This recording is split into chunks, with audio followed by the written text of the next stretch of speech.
Hey everybody, Craig and Single Length School here, bringing you another tip today, one of our free tips this week.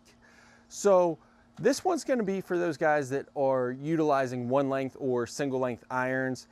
Some of you guys that may use variable length irons, this can apply to you, but it's not going to apply as much because you're going to have to group everything together. But what do you guys say?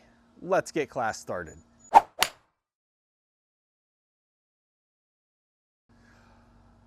All right, everybody. So today's lesson, before we get started, first of all, if you're not a subscriber, make sure you hit the subscribe button down below. Hit that notifications bell so you know when we send out a new video or go live with our weekly hole-in-one challenges. Don't forget, Instagram, Facebook at Single Length School, on Twitter at One Length School, or by email, singlelengthschool@gmail.com. That's how you can get a hold of us. So today's tip, we are focusing more towards the one length iron players, the single length iron players. For you variable length players, some of this will apply, but more in groups than overall when it comes to your entire iron set. But one of the biggest questions I get with a new person using one length or variable length irons is, how do I get started? How should I set up? Where should everything be? And it's really hard because it's so ingrained in our head when we're coming from variable length that our clubs, our irons need to be in certain spots in our stance. So our 4, 3, 5 irons need to be towards the front of our foot, our 6, 7, 8 or more towards the middle, and then 9 pitching wedge, and our wedges are closer to our back foot. That's one of the things that is a very hard habit to break once you come into the one length world. Now, with one lengths, they're designed for consistency. The clubs are all one length. They all have very similar characteristics, and that's why ideally the 99% of one length, single length players are going to be playing the same setup with each club. And what I mean is, if your length is set to 7 iron length, then every shot you hit, doesn't matter what iron is in the bag, you're gonna set up as if it's your 7 iron. And you need to mentally get over the hurdle and learn to hit every iron as a 7 iron.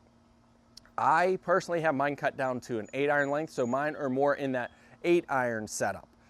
So one of the easiest tips, and one of the things that I found really helps people either get into the one length and single length realm a little bit quicker and really start hitting those irons well, or for guys that have been struggling a little bit, maybe lost some of the focus, maybe forget about some of the setup things, you know, and this has happened to me. It happens to me every couple months where I start getting back in that old mentality. My 4, 5 need to be up and my wedges need to be back. So this is a good drill, not only for the newcomers to one length or single length, but to everybody that uses single length or one length, because eventually you're going to find yourself where you need to reset your mind to utilize these irons. So as you can see, I've got all my irons set up here behind me.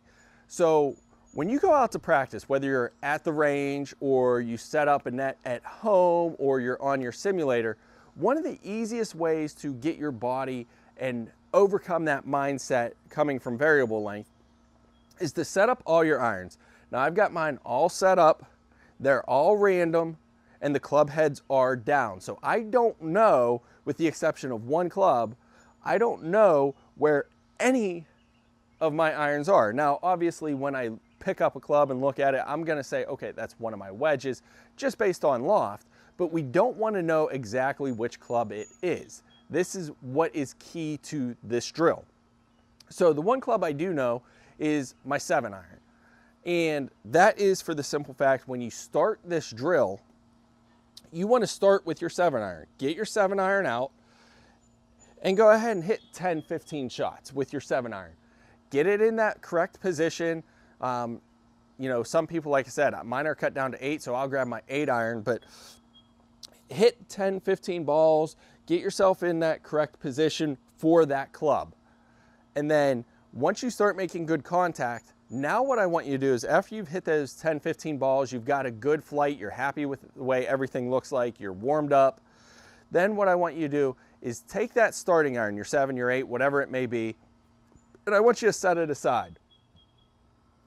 Now, I want you to get ready to hit another 10, 15 balls, but this time your iron's gonna be random out of your group. So in this case, I'm gonna grab this iron. I'm not gonna lift up and see what iron it is. My immediate actions, once I pick up this random iron, is I'm gonna set it up the exact same that I just hit my 7 or 8 iron warm-ups.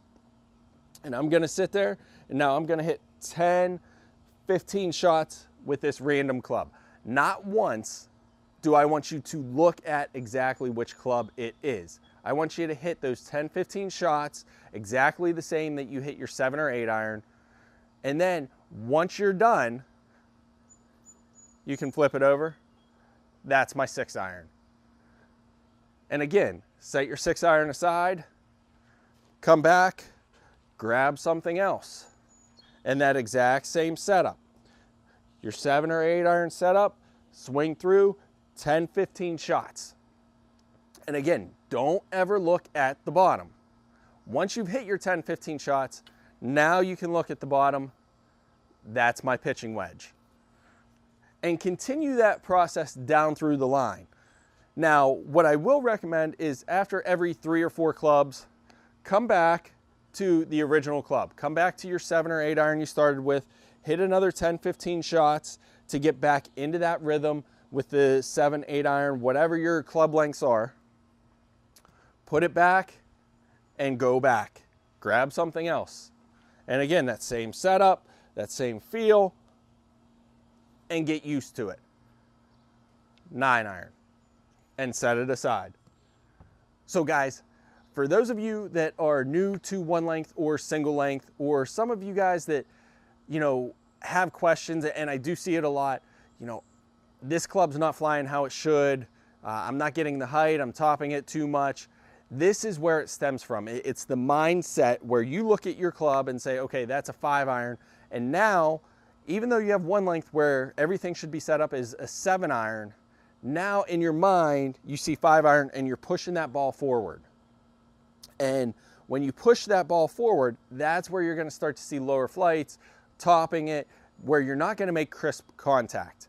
And the important thing is, for those of you that have a one length hybrid as well, you have to do the exact same thing. Now, obviously the hybrid, you're going to know that it's your hybrid, but the hybrid even needs to be set up in that 7, 8 iron length to get the max benefit out of that club. So guys, I hope that helps you. Again, give us a subscribe if you haven't already. Hit the notification bell so you know when we have a new video or we go live. Facebook, Instagram at Single Length School, over on Twitter at One Length School, singlelengthschool@gmail.com. Don't forget, every Tuesday night at 9 o'clock Eastern Time, New York time, I go live with a hole-in-one challenge. If you missed it this past week, I was at 16 at TPC Scottsdale, the stadium hole, the loudest hole in golf, 100 shots, number 59. I made it. So if you haven't seen that video, go back because my reaction is priceless. My wife is still laughing, but check that out. Don't forget to check those out every Tuesday night. Join us. You can chat with me as I'm going through. My daughter will join in on chat and have some fun with us as well. So make sure you check those out. And aside from that, guys, that is the end of this class, and keep it in the fairways. We'll see you down the road.